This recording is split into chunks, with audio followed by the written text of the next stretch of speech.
الرجيم بسم الله الرحمن الرحيم وبه نستعين وهو خير المعين وصلى الله على سيدنا محمد وآله الطاهرين.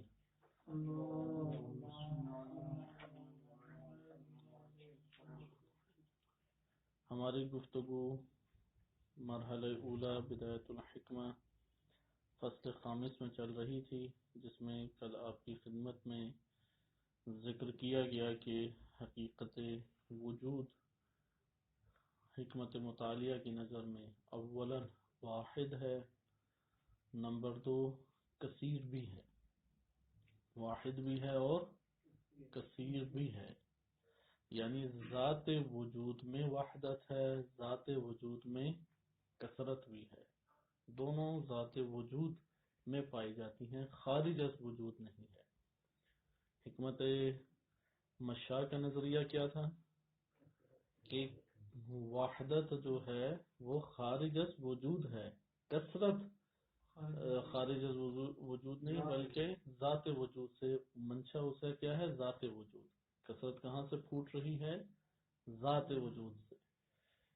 لیکن جو حکمت مطالعہ کا نظریہ ہے وہ کہتے ہیں کثرت بھی ہے اور وحدت بھی ذات وجود سے پھوٹ رہی ہے، دونوں کی دونوں ذات وجود سے ہیں۔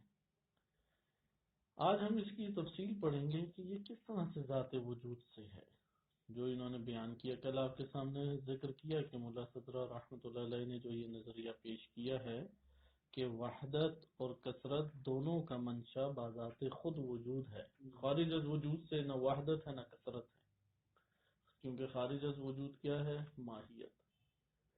ماہیت حدود وجود سے منتزہ ہے نا، لہذا بذات خود وجود کے مقابلے میں کیا ہے؟ ماہیت، جو مفہوم انتزاعی ہے۔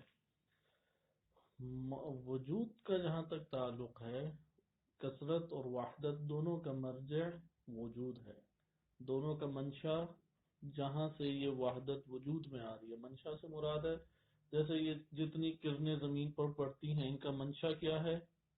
سورج ہے، یعنی سورج کے وجود سے یہ ساری کی ساری پھوٹ رہی ہیں۔ اسی طرح جتنی وجود میں ہی، ذات وجود میں ہی وحدت ہے، ذات وجود میں ہی کثرت بھی ہے۔ اس کی ہمیں تبیین کی ضرورت ہے اور پھر مثالیں دی جاتی ہیں، اگرچہ مصنف نے پہلے مثالیں پیش کی ہیں تاکہ قریب ہو جائے معنی، اور ہم پہلے پڑھ چکے ہیں، یہ ایک حد تک ہم نے یہ مثالیں پڑھ بھی لی ہیں۔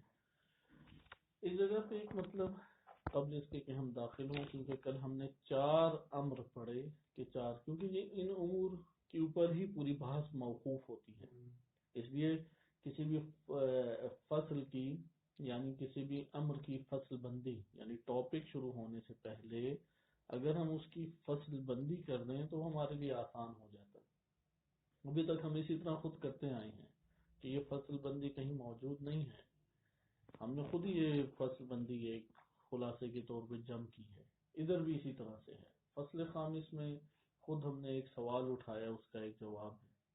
سوال یہ ہے کہ خارج میں کثرت، یہ جو اصالت پائی جاتی ہے، عینیت پائی جاتی ہے، یعنی وجود ہی وجود ہے، یہ وجود واحد ہے یا کثیر ہے؟ صحیح۔ اور کثرت ہم بدیہی طور پہ جانتے ہیں کہ کثرت موجود ہے۔ اس جگہ پھر دوسرا ہم نے دیکھا ہے کہ 3 اقوال ہیں، یہ 3 اقوال عقلی طور پہ بھی سامنے آتے ہیں۔ وحدت ہے، فقط کثرت ہے، وحدت اور کثرت دونوں ہیں۔ یہ ملا صدرہ یا حکمت مطالعہ کا نظریہ ہے پہلے مرحلے میں۔ دوسرے مرحلے میں وہ وحدت الوجود شخصی کے قائل ہیں۔ ہم نے حکمت مشاء سے تھوڑا سا استفادہ بھی کیا، ملا مہدی ناراقی کی جو شرح اشارات، کہ انہوں نے بیان کیا ایک وجود خاص ہے، ایک وجود عام ہے۔ وجود خاص حقیقی ہے، وجود عام اعتباری، یعنی وحدت وجود مشاء کے نزدیک در حقیقت وحدت وجود میں وحدت نہیں کثرت ہے، اعتباری طور پر۔ ہاں، یہ وحدت وجود کہنا اعتباری ہے، حقیقی معنی میں وجود میں وحدت نہیں ہے، عارض ہے وحدت، اور وہ عارض بھی انتزاعی ہے، جو ذہن نے انتزاع کیا ہے۔ حکمت مطالعہ کا نظریہ یہاں پہ ہمارے سامنے آیا آیا ہم نے اس میں بھی دیکھا کہ حکمت مشاہ ان کا نظریہ کن 4 چیزوں کے اوپر کھڑا ہے. پہلا امر کیا تھا؟ وجود اصیل ہے، وجود اصالت رکھتے ہیں. دوسرا کیا تھا؟ متباین ہیں باہمی طور پہ. صحیح ہے، موجودات آپس میں متباین بذات ہیں، بے تمام ذات اور جہت سے متباین ہیں. تیسرا کیا تھا؟ تیسرا وجود کا عرض انصاف عام ہوتا ہے. وجود عرض عام ہے، خارج ہے موجودات کی ذات سے، موجودات سے خارج ہے، عرض ہے، لازم ہے ان سے. چوتھا کیا ہے؟ یہ عرض جو ہے وہ خارج ذات ہے، خارج ذات ہے، مفہوم وجود ان سب کے اوپر منطبق ہوتا ہے اور صدق کرتا ہے.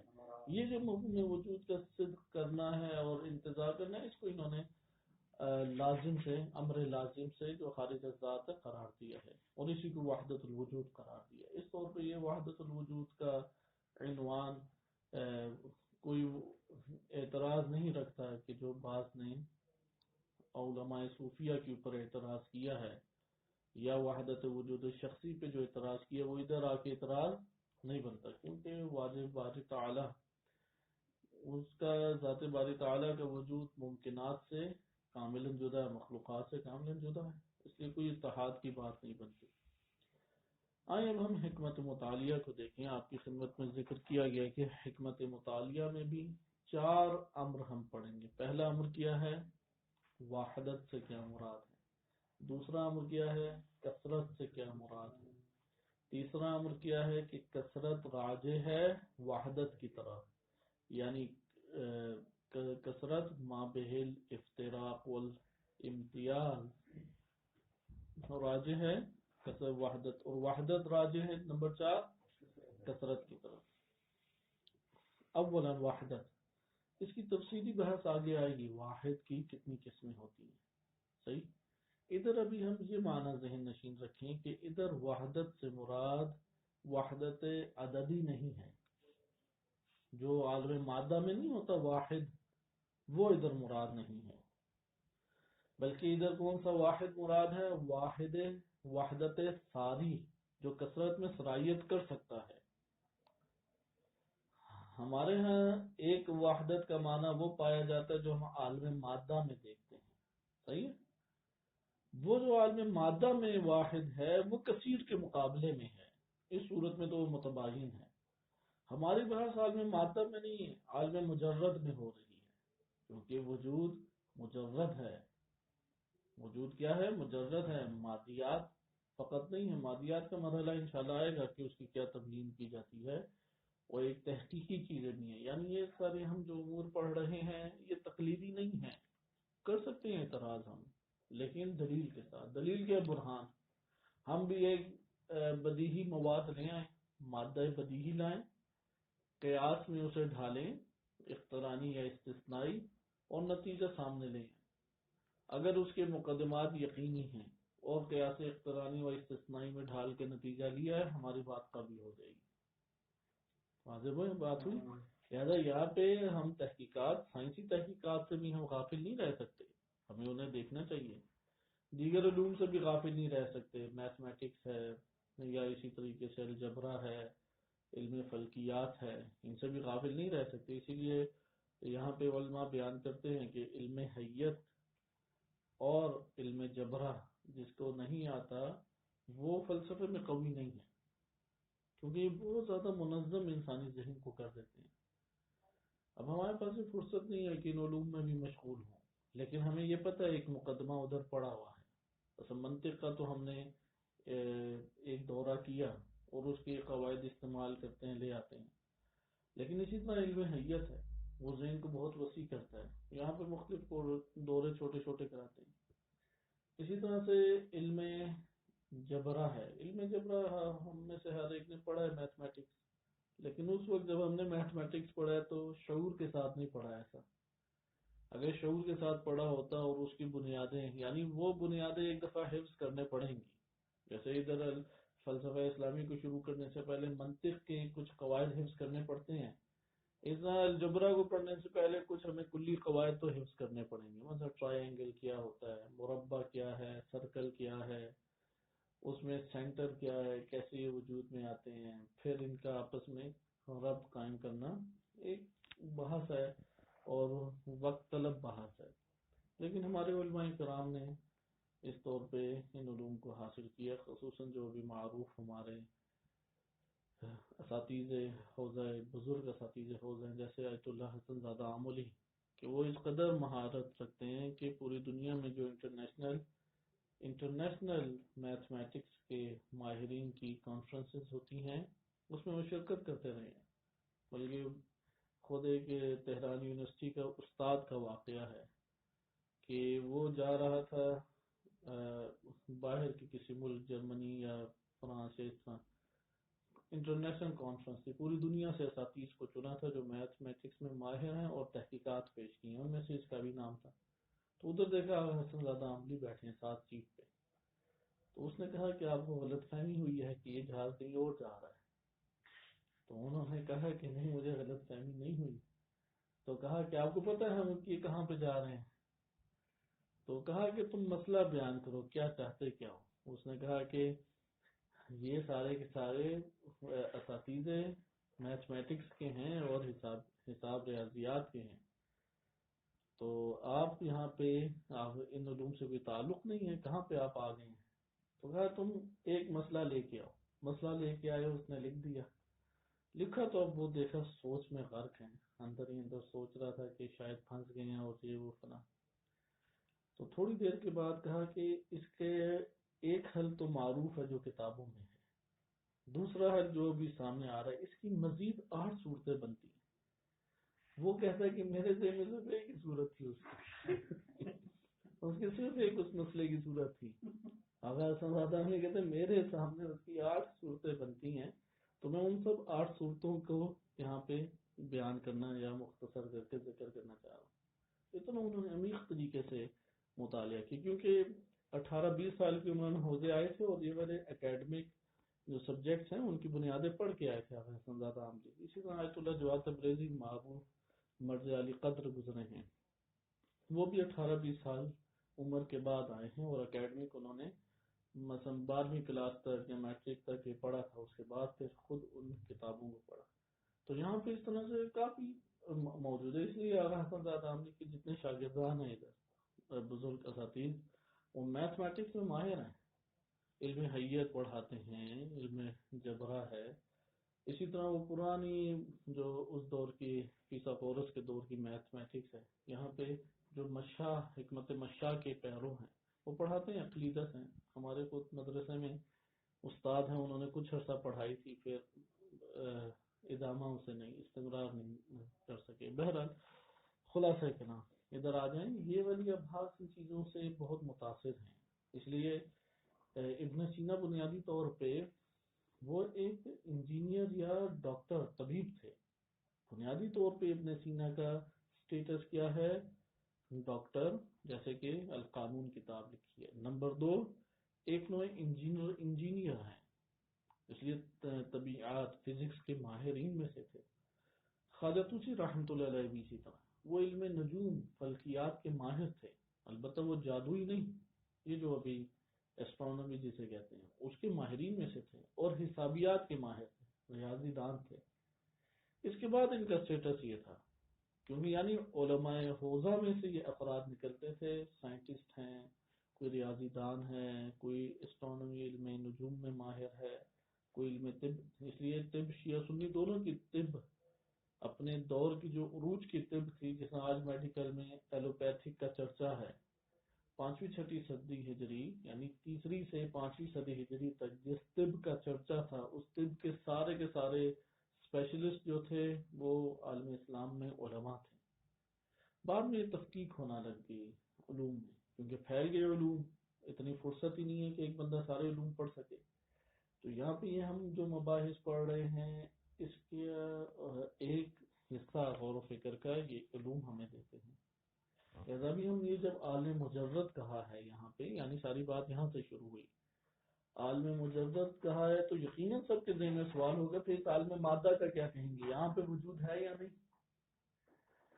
اس کو انشاءاللہ آگے حل کریں گے، لیکن اس کے اوپر غور و فکر کی ضرورت ہے کہ یہ عالم مادہ اور عالم مجرد، یہاں پہ عالم مادہ میں ایک وحدت ہے، ایک وحدت عالم تجرد میں ہے، یہی وجود تجرد ہے۔ عالم مادہ وہ ایک مادی ایک صورت ہے جو آخر میں ہمارے سامنے آ رہی ہے، صحیح ہے، لیکن یہ جو صورت ہے یہ بھی وجود پہ قائم ہے۔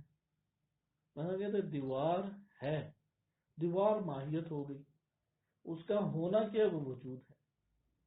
اب وہ وجود ہمیں کیسے، آثار وجود ہمیشہ ہمیں دکھائی دیتے ہیں، بذات خود وجود کبھی دکھائی نہیں دے سکتا، بذات خود وجود کبھی دکھائی نہیں دے سکتا، کیونکہ ان مقدمات کے بعد جب آپ عرفان اسلامی شروع کریں گے وہاں پہ آپ کے لیے بہت سارے مسائل حل ہو جائیں گے، اشتباہ کا شکار ادھر نہیں ہوں گے۔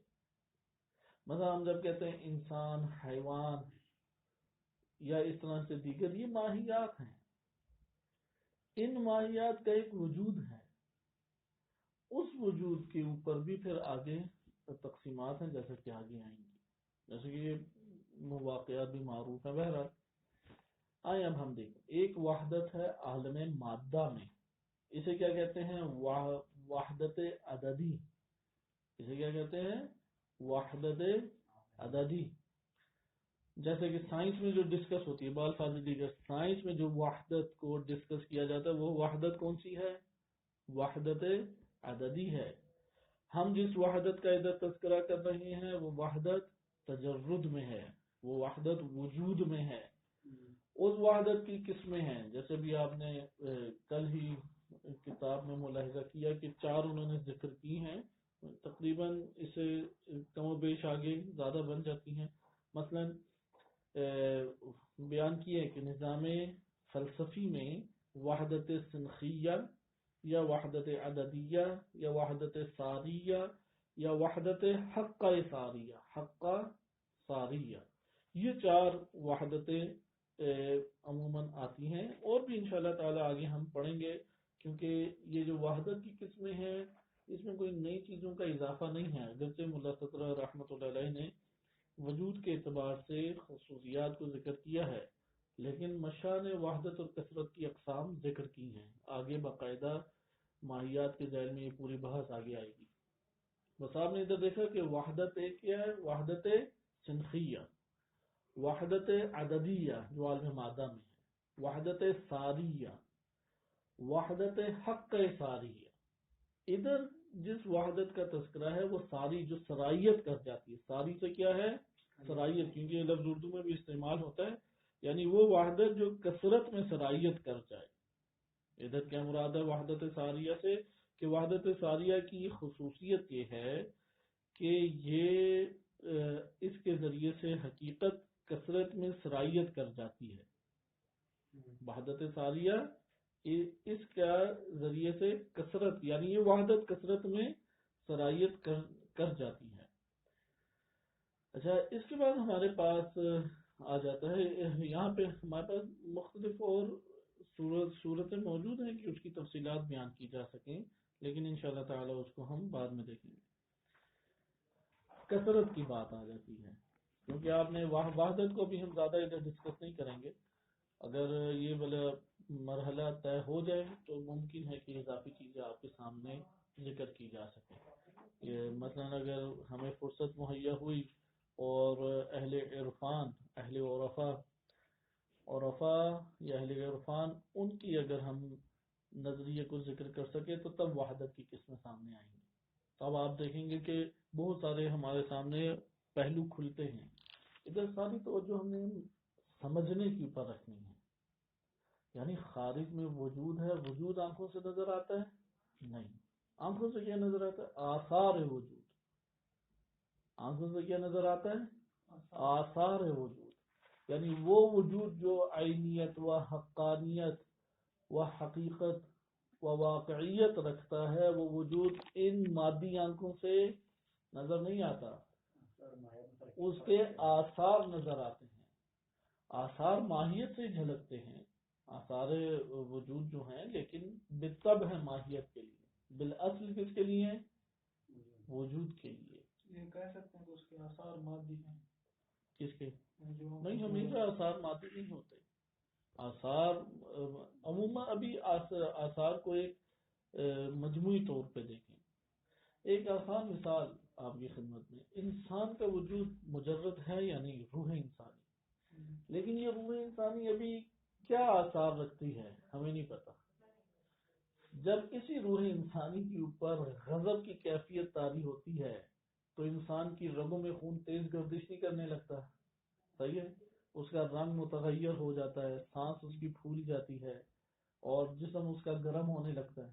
اب آپ نے دیکھا یہ آثار آپ کو کیا بتا رہے ہیں کہ ایک کیونکہ جہاں پہ غضب برپا ہوا ہے وہ تو مادی جگہ نہیں ہے نا. غضب کہاں برپا ہوا ہے؟ روح میں. روح بھی کیا ہے؟ ایک غیر مادی چیز، اور غضب جو اس کی صفت بن رہا ہے وہ بھی اتنا مادی چیز نہیں ہے سامنے آ جائے، صرف آثار نظر ہیں. شہوت بھی اسی طرح ہے، شہوت جنسی، اس کے آثار دکھائی دیتے ہیں. وہ جو طاری ہوتی ہے فرد کے اوپر وہ تو روح انسانی اس سے مربوط ہو رہی ہے. اسی طریقے سے انسان عقلی چیزیں ہیں، خیالی چیزیں ہیں. بہرحال ابھی ہم اس میں انسان کی بحث میں نہیں آتے، لیکن یہ بیان کرنا مقصود ہے کہ ہمیں یہ معلوم ہو جاتا ہے کہ آثار جو ہمیں دکھائی دے رہی ہیں اس کا منشا اور منبع مختلف ہو سکتا ہے. لہٰذا یہاں پہ بھی ہمیں آثار وجود دکھائی دیتے ہیں. آثار وجود مثلا آثار خارجیہ، وجود کے آثار خارجیہ ہیں. خلاصہ کلام ابھی وحدت کی انشاءاللہ آگے ہم دیکھیں گے. ادھر وحدت سے مراد وحدت ساری ہے جو کثرت میں سرائیت کر جائے، وحدت عددی نہیں ہے. کثرت کو تھوڑا سا ادھر کھول کے ملا صدر رحمۃ اللہ علیہ نے بیان کیا ہے، وحدت کو نہیں. کثرت کی اقسام دو کی ہیں، البتہ ادھر بھی پہلے قبل اس کے کہ اب ہم امر ثانی میں داخل ہو گئے کثرت کی طرف ہم آئیں تو یہاں پہ آپ کی خدمت میں ذکر کیا جائے کہ کثرت اس جگہ پر کثرت عددی مراد نہیں ہے، بلکہ کثرت غیر عددی مراد ہے. وہ کثرت جو مجردات میں ہے. کون سی کثرت؟ وہ کثرت جو مجردات میں ہے. ادھر کثرت کی انہوں نے، کیونکہ کثرت عددی جو ہے وہ واحد سے تباین کی صورت میں جدا ہے، تباین رکھتی ہے. جو انہوں نے ایک اشتباہ کیا ہے وہ یہ کیا ہے جو حکمت مشاء میں نظر آ رہا ہے، انہوں نے وحدت عددی اور وحدت اور کثرت عددی اس کو معیار سامنے رکھا ہے. تو اس صورت میں تو دونوں ایک دوسرے سے ٹکراتی ہیں. وحدت اور کثرت ابھی آگے مثالیں دیں گے کہ وحدت کثرت میں اور کثرت وحدت میں سرائیت کیسے کرتی ہے. لیکن ادھر کثرت سے مراد کثرت مادی و عددی نہیں ہے. نمبر 2، اقسام کثرت. کثرت کی دو اقسام ذکر کی گئی ہیں. ایک ہے کثرت طولی اور ایک ہے کثرت عارضی، رے کے اوپر فتح کے ساتھ، نہ کہ جزم. صحیح ہے، عارضی. کثرت عارضیہ ہے، کثرت طولیہ. کثرت طولیہ کا دوسرا نام ہے کثرت ذاتی، اور کثرت عارضی وہی عارض ہوتی ہے. اب دونوں میں فرق دیکھیں. یہ جو دو کثرتیں یہ دقت کا نتیجہ ہے، کوئی الہامی صورت نہیں ہے. جو خارج میں آپ حقائق کے اوپر غور و فکر کریں، چاہے وہ عالم مادہ ہو یا عالم مجرد ہو، ہر دو کے اوپر غور و فکر کریں. کثرت طولی سے مراد یہ ہے کہ وہ کثرت کہ جو اصل حقیقت سے منتزع ہو. کثرت طولی سے کیا مراد ہے؟ وہ کثرت جو بذات خود حقیقت ذات سے منتزع ہے، خارج از ذات نہیں ہے. یہ کثرت کہاں سے پھوٹ رہی ہے؟ خود بخود ایک ذات سے وجود میں آ رہی ہے. کثرت عارضی کیا ہے؟ جو خارج از ذات، اس کا منشا کیا ہے؟ ذات یا حقیقت سے خارج ایک امر ہے یا ایک شے ہے، وہ سبب بن رہی ہے، وہ سبب بن رہی ہے. بس کثرت دو طرح سے ہوتی ہے، بعض اوقات نفس حقیقت و نفس ذات سے منتزع ہوتی ہے یا پھوٹتی ہے یا اخذ ہوتی ہے، اور بعض اوقات خارج از ذات، ذات سے باہر ایک امر ہے، ایک شے ہے، وہ شے سبب بن رہی ہے کثرت کا، ذات نہیں سبب بن رہی۔ یعنی یہ کثرت کہاں سے آ رہی ہے؟ خارج از ذات سے۔ کثرت طولی میں کثرت کہاں سے آ رہی ہے؟ خود ذات سے۔ کثرت عارضی میں کہاں سے آ رہی ہے؟ اسے عرض بھی اسی لیے کہا کہ یہاں پہ کثرت عارض ہو رہی ہے، ادھر کیا ہے؟ کثرت عارض ہو رہی ہے۔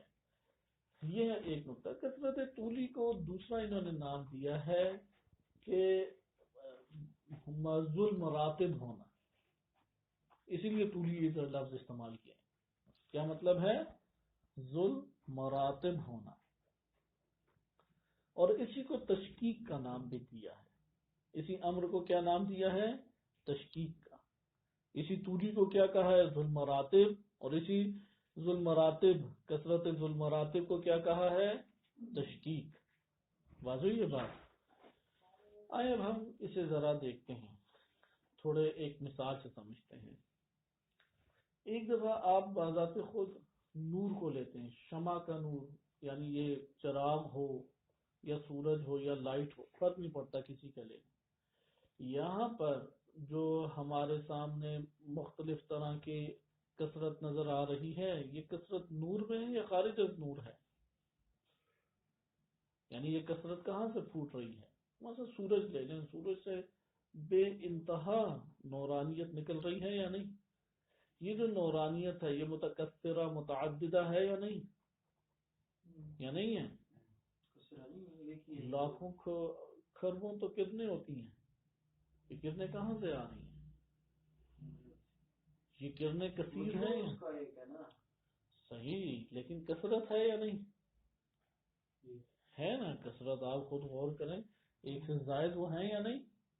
لہذا ادھر لفظ کے اوپر آپ نے غور کرنا ہے کہ انہوں نے مثال بھی یہی دی ہے۔ مثلا ایک نور ہے مثلا سورج کا، ایک نور ہے چراغ کا۔ کیا چراغ کے نور اور سورج کے نور کی مقدار کے اعتبار سے، یعنی اس کے اندر جو نورانیت ہے، شدت اور ضعف کے اعتبار سے فرق ہے؟ فرق ہے۔ یہ فرق ہونے کی وجہ سے یہ کثرت وجود میں آئی یا نہیں آئی؟ آئی نا۔ یعنی سورج کی مثال میں تو کرنیں بے تحاشا ہیں، ابھی ہم اس کو رہنے دیتے ہیں، کرنیں اور سورج ابھی اس کی مثال صحیح نہیں ہے، یہ والی مثال صحیح ہے کیونکہ یہ کتاب میں موجود ہے۔ وہ مثال دیکھیں، ایک نور ہے سورج کا، ایک نور ہے شمع کا، ایک نور ہے مثلا چراغ کا، ایک نور ہے لائٹ کا، صحیح۔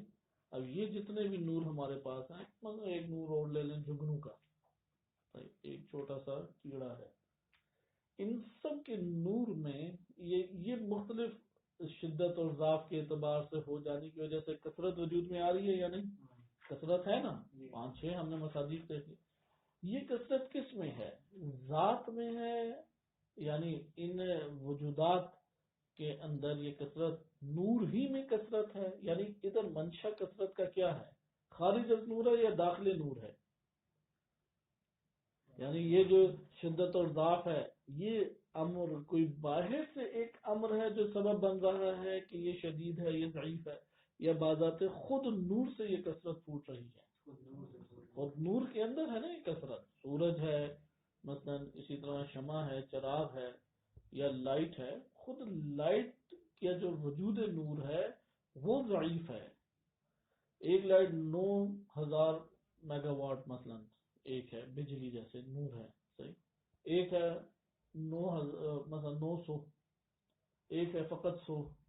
اب یہ کثرت آ گئی، یہ کثرت نور کے داخلے نور سے ہے یا باہر کوئی سبب بن رہا ہے؟ داخلے نور ہے۔ ایک دفعہ اس طرح یہ ہوگی کثرت طولی، یہ کیا ہوگی کہ کثرت طولی ہوگی۔ ایک ہمارے پاس یعنی کثرت طولی میں نفس حقیقت و نفس ذات، اس میں کثرت پائی جا رہی ہے، یعنی نور ایک ذات ہے، ایک حقیقت ہے، اس حقیقت میں کثرت پائی جا رہی ہے۔ کثرت عارضی میں کس طرح سے ہے؟ مثلا سورج کی کرن ایک آ رہی ہے، ٹھیک، اب سورج کی کرن آپ اس کا رنگ اور خصوصیات جانتے ہیں، آپ نے جہاں روشن دان ہے یا کھڑکی ہے وہاں پہ آپ نے رنگ برنگا مثلا کوئی کاغذ لٹکا دیا ہے یا شیشہ کوئی ایسا رکھ دیا ہے، اس کی وجہ سے کرنیں کئی بکھری ہوئی ہیں، یعنی لال نیلی پیلی بکھری ہوئی کرنیں۔ یہ جو کثرت اب دکھائی دے رہی ہے اس کا سبب وہ نور ہے یا وہ شیشہ ہے جسے قوابل کہا گیا یہاں پہ؟ شیشہ ہے نا۔ یہ کثرت داخل نور سے منشا داخل نور ہے یا خارج از نور ہے؟ اس کو کہتے ہیں عارضی۔ صحیح، یہ بھی کثرت ہے لیکن اس کے واسطے سے نور کے اوپر یہ منطبق ہو رہی ہے، اسے کیا کہیں گے؟ کثرت عارضی۔ یہاں پہ یہ بیان کرتے ہیں کہ مثلا شیشے سے منعکس ہونے والی لائٹ ایک تھی لیکن اس کے آگے ایک ایسا شیشہ پڑا ہوا ہے کہ کئی قسم کی اس نے بکھیر کے رکھ دی ہیں رنگ، جیسے کہ یہ بارش ہوتی ہے تو کیا آسمان پہ بن جاتی ہے رینبو، وہ جو رینبو میں کئی قسم کے رنگ نظر آ رہے ہیں وہ حقیقت میں سورج کے رنگ ہے؟ حقیقت میں تو سورج کے رنگ نہیں ہے، وہ رنگ بارش کے قطرات کی وجہ سے وجود میں آ رہے ہیں، اسے کہتے ہیں قوابل کی یا واسطے کی وجہ سے یہ عارض ہو رہی ہے، اس واسطے کے ذریعے سے عارض ہو رہی ہے۔ اس جگہ اگر ہم دیکھیں بس ہم نے دیکھا وحدت بھی وجود میں تھی اور کثرت بھی وجود میں تھی۔ اس مثال میں تو کثرت وجود میں ہے نا، وحدت تو بیان کر دی نا کہ وجود بما ہوا وجود ایک ہی ہے، ایک سے زائد تو وہ نہیں ہے، وجود کے اعتبار سے سب وجود ہیں یا نہیں؟ یہ موجودات سب وجود ہیں، اس وجود میں وحدت پائی جاتی ہے یا نہیں؟ لیکن یہ جو مجرد وجود یا مجردات میں وحدت ہے، یہ وحدت کثرت میں سرایت کرتی ہے اور کثرت اس وحدت میں سرایت کرتی ہے۔ یہ تیسرا ہمارا امر ہے کہ یہاں پہ وحدت راجع کس کی طرف ہے؟ کثرت کی وجہ سے، اور کثرت کس کی طرف راجع ہے؟ یعنی اگر آپ نور دیکھیں یہ 100 درجے کا ہے، یہ 1000 درجے کا، یہ 9000 درجے کا، یہ جو مختلف درجات ہیں یہ بذات خود نور میں ہے یا نہیں؟ یہ سارے کے سارے انوار بے عنوان نور متحد ہے یا نہیں؟ یعنی ان کا اتحاد کس میں ہے؟ نور ہونے میں، اور اسی ان میں کثرت کہاں سے ہے؟ خود نورانیت میں ہی کثرت ہے نا، خود نورانیت میں ہی کثرت اور تعدد پایا جاتا ہے۔ یہاں پہ کہتے ہیں یہ وحدت کا سرایت کرنا ہے۔ عدد کی ایک مثال دیتے ہیں اسی طریقے سے، عدد میں بھی یہ خصوصیت پائی جاتی ہے، کیونکہ جب ہم لفظ عدد کہتے ہیں گنتی جسے اردو میں کہا جاتا ہے، آپ اس میں غور کریں کہ عدد اتنا وجود میں نہیں آ رہا، ایک پلس عدد ہے کہ جو گنا جا سکے، صحیح ہے، جسے گنا جا سکے۔ عدد کی مثال اس لیے تھوڑی سی مشکل ہو جاتی ہے کہ اس کا ایک طرف اس کی عدد معدود کے بغیر نہیں ہوتا۔ عدد کے اعتبار سے وہ ذہنی امر ہے، معدود کے اعتبار سے کیا ہے؟ ایک خارجی امر ہے، اس لیے یہ مشکل پیش آ جاتی ہے کہ یہاں پہ ہم عدد کی بات کر رہے ہیں۔ صحیح، عدد کو اگر آپ ملاحظہ کریں تعدد سبب بنتا ہے عدد کے وجود کا، 1 2 3 4 انہوں نے عدد کو وجود دیا، یا یہ معدود ہیں اور عدد کا اطلاق ان کے اوپر ہو رہا ہے، عدد کا اطلاق ان کے اوپر ہو رہا ہے۔ یہ سارے ایک سے لے کے لا انتہا نہ ختم ہونے والا عدد لے لیں، یہ سب مفہوم عدد میں متحد ہیں یا نہیں؟ حقیقت عدد میں سب متحد ہیں، اور اسی وقت ان سب میں اختلاف بھی ہے یا نہیں؟ کس اعتبار سے اختلاف ہے؟ عدد کے یا کسی اور اعتبار سے؟ معدود تو ہے لیکن عدد کے اعتبار سے ہے یا نہیں؟ عدد ہی مختلف ہوا نا، اتحاد بھی عدد میں ہے اور اختلاف یا یہ جو کثرت ہے وہ بھی کس میں ہے؟ عدد میں ہی ہے۔ یعنی ایک نے عدد کو وجود نہیں دیا، 2 ہونے کی وجہ سے عدد وجود میں نہیں آیا۔ صحیح ہے، اگر 2 ہونا ضروری ہوتا تو پھر ہم ایک کے اوپر اطلاق نہ کرتے؟ ایک ہونا عدد ہوتا تو پھر 10 کے اوپر اطلاق نہ کرتے، کیونکہ عدد نے ان کو 1 2 3 4 نے ہونے نے ان کو وجود نہیں دیا عدد کو۔ عدد ایک مفہوم ہے، ایک خارج میں حقیقت ہے، یہ بھی حقیقت بڑی ایک تعجب آور حقیقت ہے۔ عدد کا جو اپنا وجود ہے نا وہ بھی انتہائی قابل تعجب ہے، کیونکہ انہی اعداد کے اوپر تو پوری یہ کائنات کھڑی ہے۔ اینٹوں کا عدد آگے پیچھے ہو جائے بلڈنگ گر جائے گی یا نہیں؟ اگر وہ پلر ہے اس پلر کا پوائنٹ کچھ عدد میں فرق آ جائے تو بلڈنگ گر جائے گی یا نہیں؟ لینٹر ڈالتے ہیں چھت پہ، وہ تھوڑا سا اوپر نیچے عدد کے اعتبار سے ہو جائے گر جائے گا، وہ بلڈنگ چھت گر جائے گی۔ عدد کے اوپر مادہ بھی عدد پہ کھڑا ہے، لیکن وہ جو عدد ہے وہ کیا ہے؟ ایک امر ذہنی ہے، یعنی وہ خود پہلو عدد کے اعتبار سے پہلو وہ مادی نہیں ہے، معدود مادی ہے۔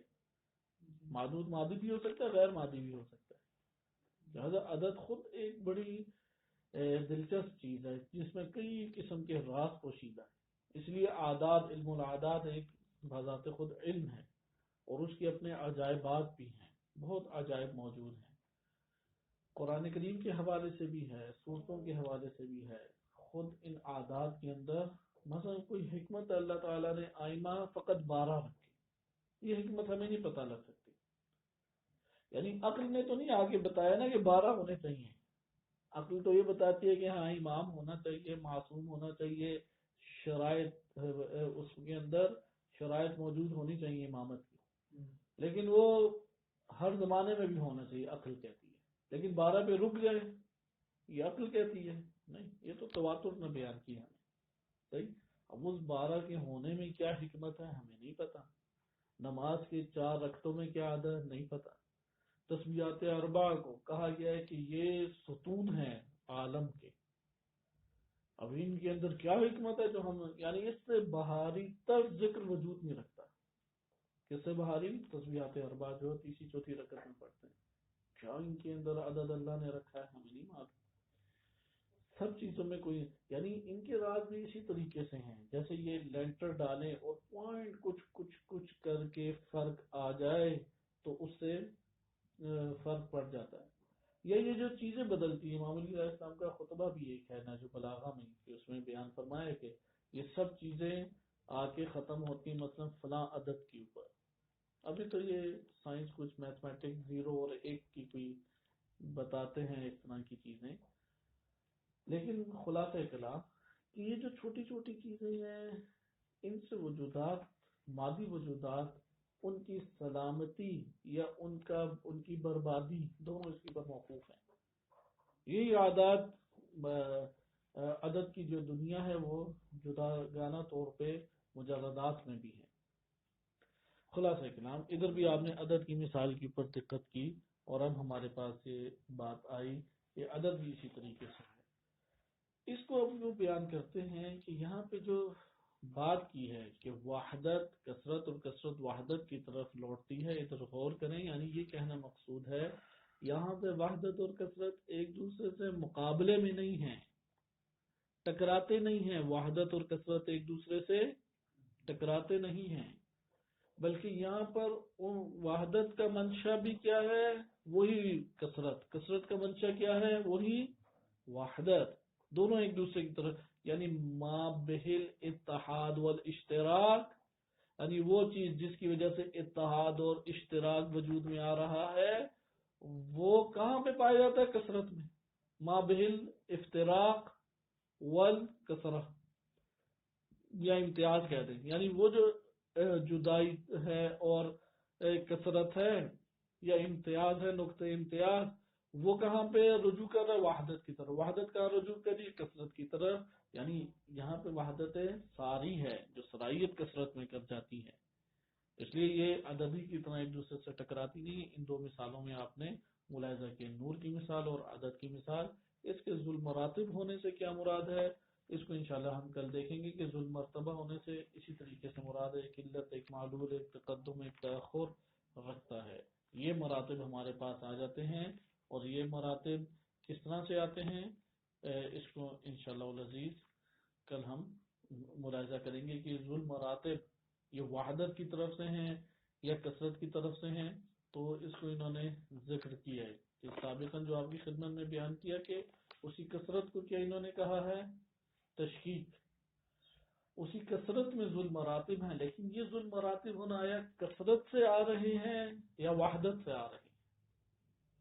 صحیح ہے، اس کو انشاءاللہ کل دیں. یعنی یہ بیان نہیں کیا کہ وہ جو کثرت ہے وہی ذل مراتب، اگرچہ اس طرح کی تعبیر پیچھے ذکر ہو گئی کہ وہی کثرت کیا ہے وہ ذل مراتب ہیں. وہ ذل مراتب نہیں ہیں، ابھی کل انشاءاللہ بیان ہوگا کہ یہ جو ذل مراتب سے کیا مراد ہے. آج ہم نے وحدت اور کثرت کو، اس لیے پیچھے جو یہ والا نقطہ ذکر کیا ہے اس کو محذوف کر لیں اپنے ذہنوں میں کہ ذل مراتب کو بھی نہ لائیں. ابھی وحدت، کثرت اور کثرت طولی یعنی کثرت ذاتی، طول سے عرض کے مقابلے میں مراد نہیں لینی. اب یہ بیان کرتے ہیں کہ یہ راجح ہونے سے کیا مراد ہے اور ذل مراتب ہونے سے کیا مراد ہے. اسے کل ملاحظہ کریں گے. اور صلی اللہ علیہ سیدنا محمد وعلیہ الطاہرین.